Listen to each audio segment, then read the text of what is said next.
Hello dear student, कैसे हो आप सभी लोग। उम्मीद करता हूँ सब अच्छे होंगे और सबकी पढ़ाई शानदार चल रही होगी। प्यारे बच्चों, एक शानदार अपडेट आ रही है HCL की तरफ से, हिंदुस्तान कॉपर लिमिटेड की तरफ से जूनियर मैनेजर के नाम से एक सुपरवाइजरी पोजीशन है जिसकी हर साल वैकेंसी निकाली जाती है। पिछली साल 2024 में भी इसकी भर्ती आई थी, लगभग 56 वैकेंसी थी और इस बार की वैकेंसी 2025 की है वो भी जारी कर दी गई है ना। बहुत अच्छा डिपार्टमेंट है, बहुत अच्छी आपको सैलरी फैसिलिटीज वगैरह मिलेगी, है ना। और कंपटीशन भी यहाँ पे काफी कम रहने वाला है। उसके पीछे क्या वजह है उसके बारे में भी बात करेंगे। वीडियो कंप्लीट देखिएगा। जो भी बच्चे फॉर्म भरने के लिए एलिजिबल होते हैं इसमें यहाँ पे आवेदन कर सकते हो, जरूर करना, मैं तो बोलता हूँ।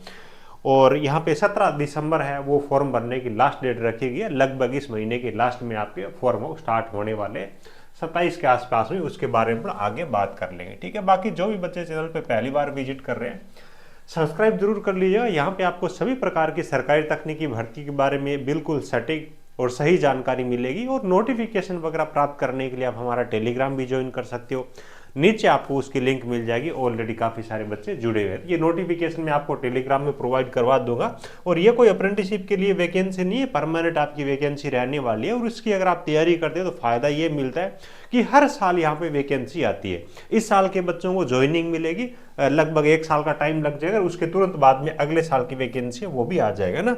तो इस चीज़ का फायदा ये। अब देखो कौन फॉर्म भरने के लिए एलिजिबल रहेगा उसके बारे में बात करेंगे। और ये नोटिफिकेशन आपका 7/11/2025 को विभाग के द्वारा जारी किया गया है। अब सबसे पहले बात कर लेते हैं यहाँ पे पोजीशन के बारे में और फॉर्म भरने की डेट के बारे में। देखो यहाँ पे जूनियर मैनेजर है ना, जिसको E0 ग्रेड के नाम से जाना जाता है, जो कि आपकी सुपरवाइजर ग्रेड की यहाँ पे पोजीशन है, उसके लिए वैकेंसी है। अभी तक यहाँ पे ये कुछ नहीं बताया कि कौन से कॉम्प्लेक्स के लिए वैकेंसी है। मेरे हिसाब से ऑल ओवर इंडिया के अंदर कहीं भी आपको जॉब लोकेशन दे सकते हैं। ओपनिंग डेट के बारे में बात करें तो 27 नवंबर से इसके फॉर्म स्टार्ट हो जाएंगे और 17 दिसंबर तक आप इसके लिए अप्लाई कर सकते हो। एप्लीकेशन फीस आपकी 500 रुपये रहने वाली, जिसके बारे में आगे मैं आपको बता दूंगा। जो दिव्यांग बच्चे, SC के बच्चे, ST के बच्चे, उनसे कोई चार्ज है वो यहाँ पे लिया नहीं जाएगा। अब देखो सबसे पहले अपन बात करें कि यहाँ पे कौन सी ब्रांच के लिए कितनी कितनी वैकेंसी है और क्या एजुकेशन क्वालिफिकेशन है, वो सब मैं आपको बता देता हूँ। आ जाओ। देखो भाई, HCL के अंदर जब भी वैकेंसी आती है ना तो माइनिंग के लिए जरूर वैकेंसी आती है और सबसे ज्यादा वैकेंसी इसी की रहती है। इस बार जो माइनिंग के लिए टोटल वैकेंसी बताई गई है 13 है ना, 13 वैकेंसी वो माइनिंग के लिए। जियोलॉजी के लिए जो वैकेंसी है वो भी टोटल मिलाकर के 8 वैकेंसी है। सर्वे के लिए 2 वैकेंसी है, इन्वायरमेंट के लिए 3 वैकेंसी है, इलेक्ट्रिकल के लिए 3 वैकेंसी है, मैकेनिकल के लिए ठीक वैकेंसी है, छोटा सा डिपार्टमेंट 8 वैकेंसी है, सिविल के लिए भी 6 वैकेंसी रखी गई है, मिनरल प्रोसेसिंग के लिए 6 वैकेंसी है, बाकी कुछ नॉन टेक्निकल वैकेंसी वो जारी की। वैकेंसी भले ही थोड़ी थोड़ी दिखो लेकिन यहाँ पे एक्सपीरियंस मांगा गया। जो एलिजिबल होगा जरूर आवेदन करिएगा। ITA के लगभग मेरे हिसाब से 32 के आसपास में वैकेंसी थी, कुछ टाइम पहले वैकेंसी आई थी उस टाइम, और फॉर्म लगभग 60 या 70 ऐसे ही भरे गए थे। तो इस चीज़ का यहाँ पे फायदा मिलता है जिनके पास में एक्सपीरियंस होता है, ठीक है। तो उस हिसाब से देखें तो ठीक ठाक वैकेंसी है। जो चाहता है कि भी हमारे को इजी एक जॉब चाहिए तो उसके लिए ठीक है। ऑल ओवर मिला करके 64 आपकी वैकेंसी यहाँ पे रहने वाली है। जो दिव्यांग बच्चे वो भी फॉर्म भरने के लिए एलिजिबल है, उनके लिए भी कुछ सीटें वो रिजर्व रखी गई है, जिसकी डिटेल आगे दी गई तो वो भी यहाँ पे अप्लाई कर सकते हैं। दिव्यांग के लिए जब वैकेंसी आती है तो कुल मिला के मतलब यही होता है कि आपकी जो जॉब की लेवल है या काम करने का जो इन्वायरमेंट रहेगा वो हार्ड आपके लिए ज़्यादा रहने वाला नहीं है। आज ये अब बात कर लेते हैं क्राइटेरिया के बारे में, कौन फॉर्म भरने के लिए एलिजिबल रहेगा, है ना। देखो माइनिंग वाली जो वैकेंसी है उसके अंदर डिप्लोमा अगर आपके पास में माइनिंग के और 5 साल का एक्सपीरियंस है तो आप फॉर्म भरने के लिए एलिजिबल हो।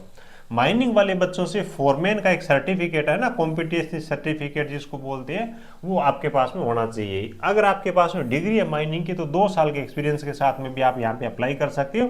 और यहाँ पर भी सर्टिफिकेट फोरमैन वाला वो जरूरी किया गया है। जियोलॉजी की जो वैकेंसी है, डिप्लोमा अगर आपके पास में ड्राफ्टमैनशिप का है ना, चाहे सिविल में हो चाहे आपका मैकेनिकल में हो ना, ड्राफ्टमैन सिविल का, ड्राफ्टमैन मैकेनिकल का, तो आप यहाँ पे फॉर्म भरने के लिए एलिजिबल हो। और 5 साल का एक्सपीरियंस डिप्लोमा वाले बच्चों से मांगा गया रिलीवेंट फील्ड में। उसके बाद जिनके पास में पोस्ट ग्रेजुएट डिग्री है जियोलॉजी की, उनसे 2 साल के एक्सपीरियंस के साथ में फॉर्म वो भराए जाएंगे, कोई दिक्कत नहीं है उसके। हाँ, एक चीज और बता दूं कि जो ये जियोलॉजी वाले बच्चे हैं ना, उनके लिए ड्राफ्टमैन सिविल वाले जो बच्चे रहेंगे उनके लिए ऐप पे ऑलरेडी कोर्स अवेलेबल है। ड्राफ्टमैन सिविल का मास्टर कोर्स है ना, काफी डिटेल के अंदर सर ने उसके अंदर पढ़ाया, तो उसके जरिए भी आप अपनी जो टेक्निकल वाला पार्ट है ड्राफ्टमैन सिविल का उसको आप कवर कर सकते हो, ठीक है, ऐप के अंदर आपको मिल जाएगा। उसके बाद देखो सर्वे वाली है ना, हिंदी मीडियम के वाले बच्चों के लिए रहेगा, हिंदी में रहेगा वो कोर्स। सर्वे है तो सर्वे के अंदर जिनके पास में डिप्लोमा है और 5 साल का एक्सपीरियंस है वो अप्लाई करेंगे। बीटेक की डिग्री जिनके पास है, माइनिंग इंजीनियरिंग किया, सिविल इंजीनियरिंग किया, 2 साल का एक्सपीरियंस है, वो भी यहाँ पे अप्लाई कर पाएंगे। इलेक्ट्रिकल वाले बच्चों से डिप्लोमा मांगा गया और 5 साल का एक्सपीरियंस मांगा गया। जिनके पास इलेक्ट्रिकल में डिग्री है वो डिग्री के साथ में 2 साल के एक्सपीरियंस के जरिए भी फॉर्म भर सकते हैं और कुछ नहीं मांगा गया। मैकेनिकल वाले बच्चे डिप्लोमा मैकेनिकल 5 साल का एक्सपीरियंस है, डिग्री मैकेनिकल 2 साल के एक्सपीरियंस वाले अप्लाई कर सकते हैं। सिविल वाले बच्चे डिप्लोमा सिविल 5 साल का एक्सपीरियंस, डिग्री सिविल 2 साल के एक्सपीरियंस के साथ में अप्लाई कर सकते हैं। उसके बाद मिनरल प्रोसेसिंग वाले जो बच्चे जिनके पास में बैचलर डिग्री है ना, मिनरल प्रोसेसिंग की, मिनरल इंजीनियरिंग की और 2 साल का एक्सपीरियंस है तो अप्लाई कर सकते हो, कोई दिक्कत नहीं है। बाकी कुछ नॉन टेक्निकल पोजीशन यहाँ पे दे रखी है। तो ये आपका क्वालिफिकेशन और एक्सपीरियंस का क्राइटेरिया था।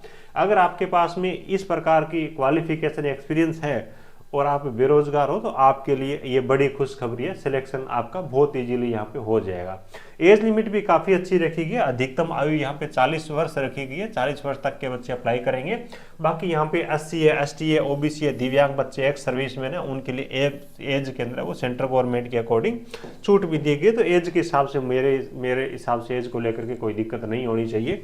और देखो एजुकेशन क्वालिफिकेशन है, एक्सपीरियंस वगैरह, उनकी जो कट ऑफ डेट है वो 1/11/2025 रखी गई। यानी कि यहाँ तक आपकी एक्सपीरियंस है वो आपका कंप्लीट होना चाहिए, क्वालिफिकेशन आपकी कंप्लीट होनी चाहिए। सिलेक्शन प्रोसेस के अंदर अगर अपन देखें तो ओनली आपका एक रिटन एग्जाम होने वाला है, इसी के आधार पे आपकी मेरिट बनेगी। उसके बाद डॉक्यूमेंट वेरिफिकेशन होकर के ज्वाइनिंग दे देंगे। तो कॉम्प्लिकेटेड प्रोसेस यहाँ पे सिलेक्शन का कुछ है नहीं। रिटन एग्जाम के लिए इन्होंने बताया कि हम जो सिलेबस जारी करेंगे है ना, रिटन एग्जाम की डेट जारी करेंगे, ये सारी चीज़ें हम कॉल लेटर जो टेस्ट का जारी करेंगे उसके साथ में जारी करेंगे, है ना। जब एग्जाम के लिए आपके लिए कॉल लेटर ये जारी करेंगे उस टाइम आपको सिलेबस बताएंगे। ये बड़ी गलत बात है, तैयारी तो आपको अभी स्टार्ट करनी पड़ेगी इसकी। रिटर्न टेस्ट के सेंटर की अगर अपन बात करें तो काफ़ी जगह दे रखा है, बेंगलुरु है, रायपुर है, भोपाल है, मुंबई है, भुवनेश्वर है, चेन्नई है, दिल्ली है, लखनऊ है, गुवाहाटी है, हैदराबाद है, जयपुर है, कोलकाता है, पटना है, रांची है। तो एग्जाम सेंटर बहुत सारी जगह मेरे हिसाब से कोई इश्यू आने वाला है नहीं, ठीक है। चलिएगा आगे कुछ दे रखा है, क्वालिफाइंग मार्क्स वगैरह ये सब चीज़ें यहाँ पे दे रखी है।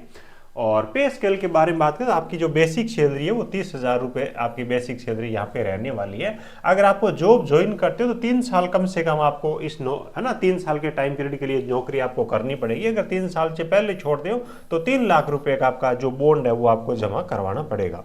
उसके बाद डॉक्यूमेंट आप जो है ना, डॉक्यूमेंट DB वाले टाइम में जरूरत पड़ेगी, वो यहाँ पे इन्होंने दे रखा है। जो बेसिक डॉक्यूमेंट है कोई अलग से कुछ खास है नहीं, है ना। और उसके बाद एप्लीकेशन फीस जैसे मैंने आपको स्टार्टिंग में बताया 500 रुपये एप्लीकेशन फीस है। कौन कौन सी category, general category, OBC category, EWS category, बाकी जो भी बच्चे उनसे एप्लीकेशन फीस के रूप में कोई चार्ज नहीं लिया जाएगा।